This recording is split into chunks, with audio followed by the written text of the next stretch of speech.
There are times we need to stay strong. Meron namang malakas. Whatever the case, Jesus is the same. His power is not diminished due to a lack of faith.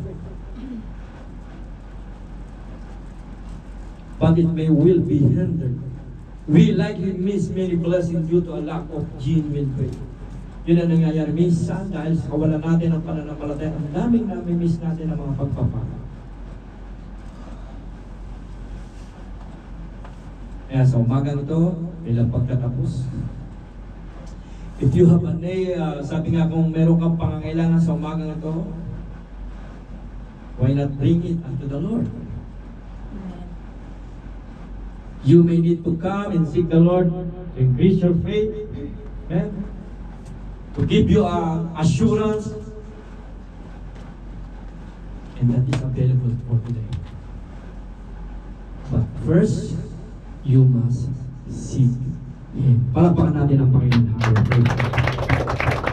Ano ba? Tayo po yung buko. Amen? Praise God. Dabi natin ang presensya ng Panginoon sa umaga.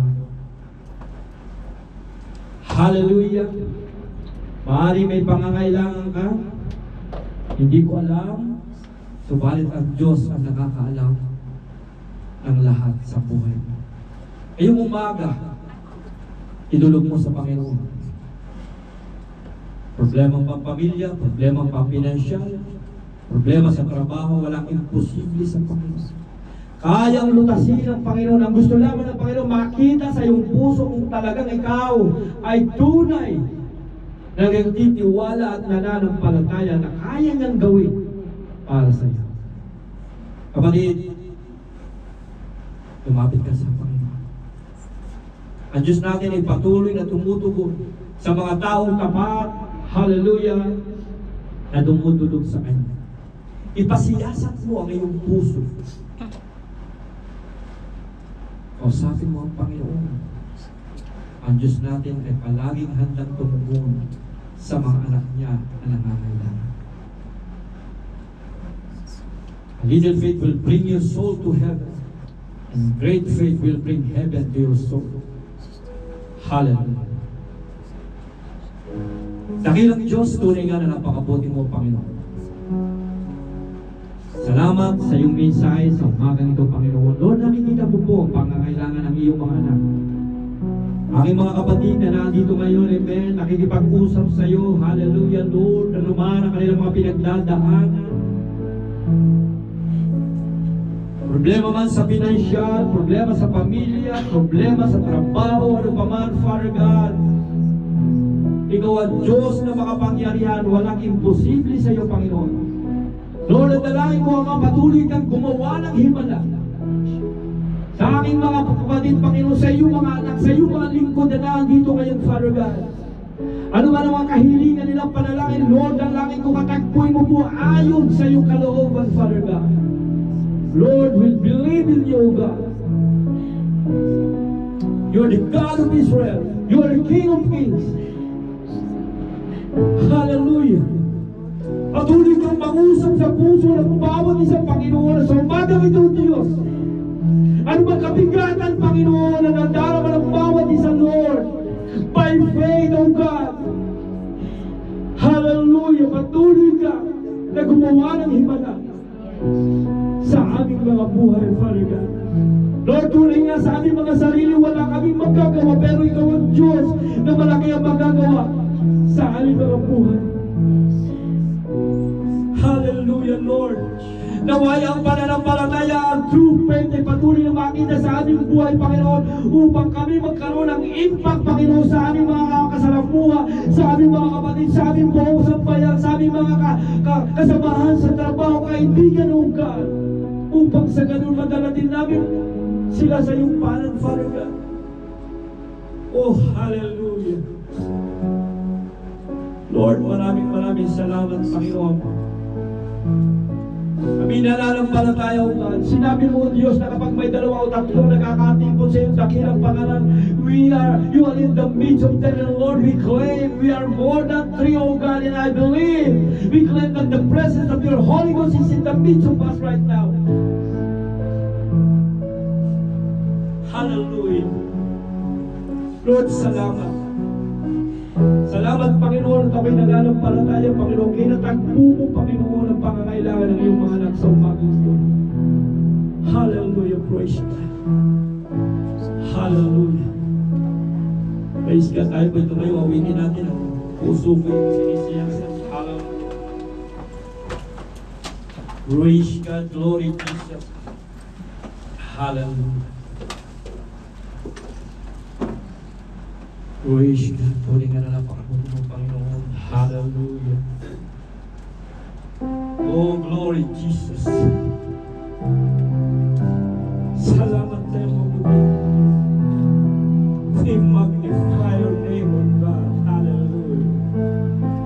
You are the King of Kings. You are Jehovah Jireh. Hallelujah. Hallelujah.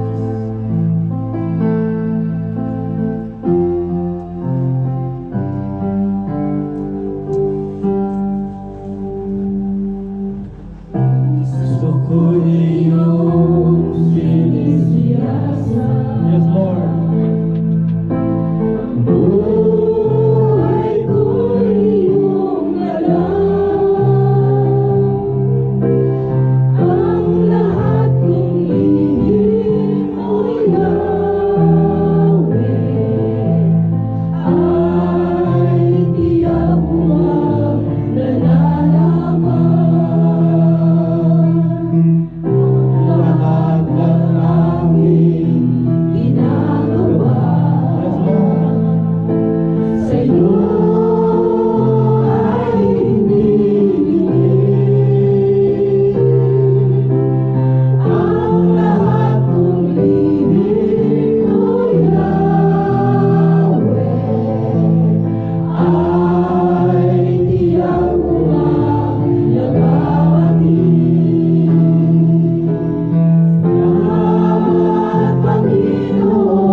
God, tunay nga na napakabuti mo, Panginoon. Salamat sa pagsama ng iyong banal na Espiritu sa umagang ito, Panginoon.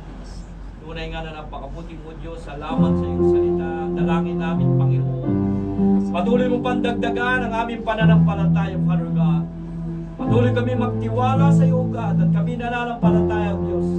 Ano man mga pagsubok, mga trials and temptation na aming maranasan, ay mapagtatagumpayan namin sapagkat tunay nga na ikaw ang Diyos na buhay namin pinaglilingkuran. Father God, salamat sa buhay ng aking mga kapatid. Sa buhay ng bawat ama at ina ng tahanan, kabataan na nandito ngayon, Panginoon. Lord, dalangin ko Diyos, patuloy mong dagdagan ang pananampalataya ng bawat isa, Panginoon, upang ang bawat suligi ng kaaway ay mapagtagumpayan. Hallelujah, Lord God. Tunay nga, O Diyos, salamat sa malayang pagsama ng iyong banal na Espiritu sa aming kalagitnaan. At sa umagang ito, kami nananampalataya, hindi kami lalabas na tulad ng dati sa iyong bahay para naman kundi may binago ka sa aming mga buhay. Father God, we thank you. Thank you for your words. And we give you the highest praise of worship, honor and thanksgiving in the name of your Son Jesus, through the guidance of the Holy Ghost, and all the saints say, Amen and Amen.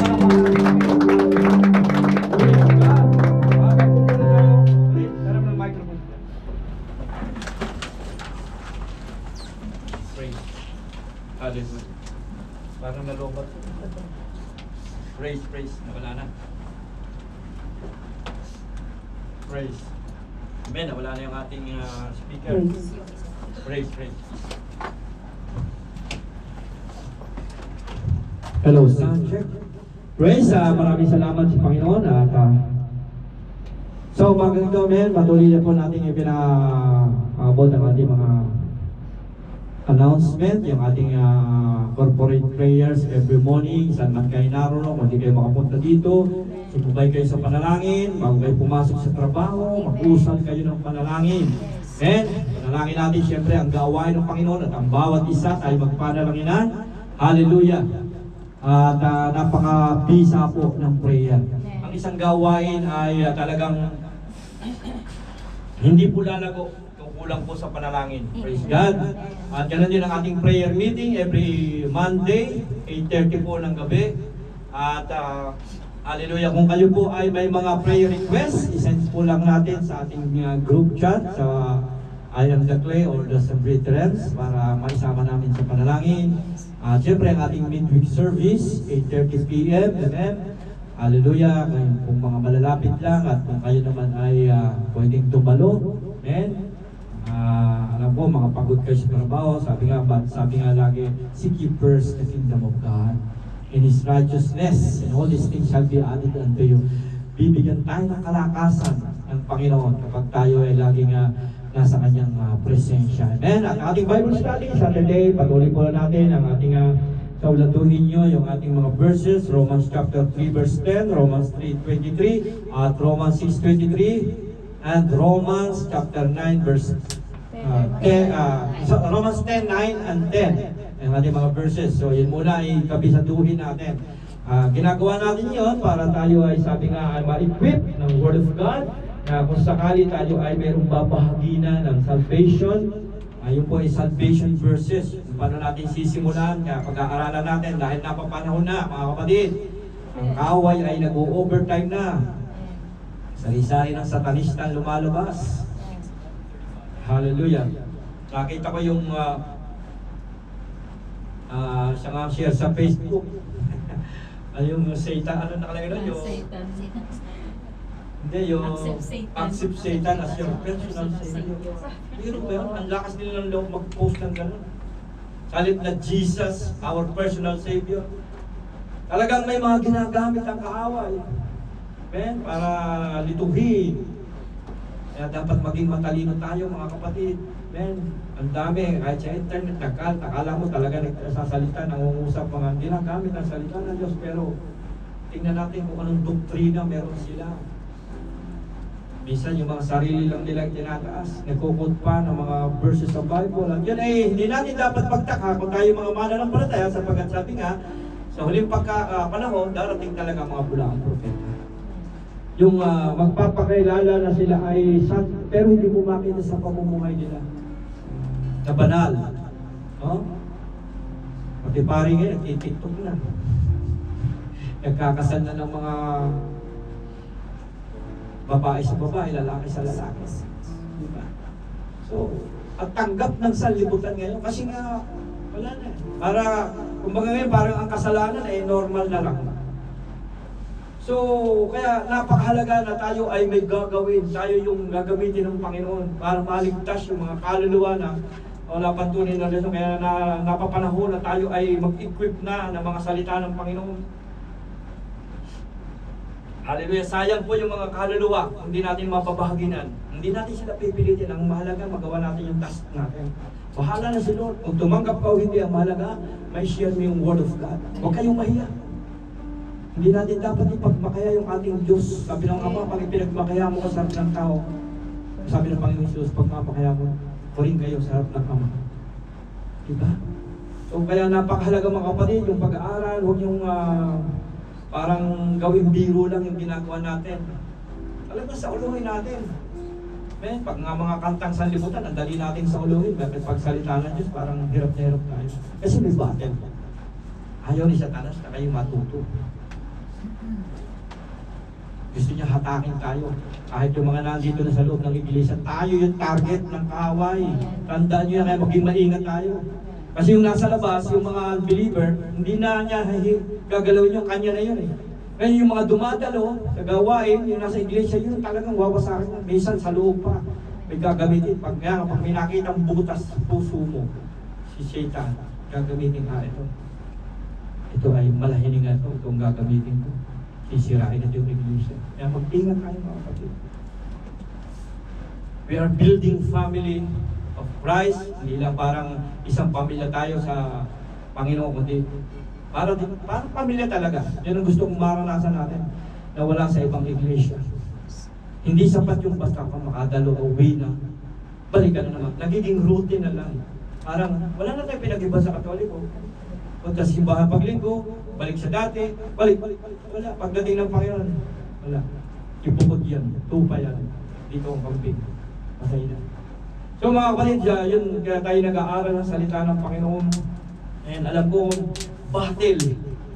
Isang pagod tayo sa trabaho, pero pilitin natin makadalo sa gawain. Huwag nating kaligtaan. Laging ilatak natin yung Hebrews 10:25. Huwag nating kaligtaan ang pagdalo sa gawain na gaya ng ginagawa ng ilan. Iilan na nga lang. Pasalamat tayo, pinagpala tayo dahil sa iilang yun, kasama tayo na tayo ay nagpupurit sumasamba sa kanyang dakilang Panginoon. Amen? Palapakan natin ang Panginoon. Hallelujah. Tayo dito kayo. Para sa ating closing prayer, sino ba closing prayer? Ako na lang. Wala pala si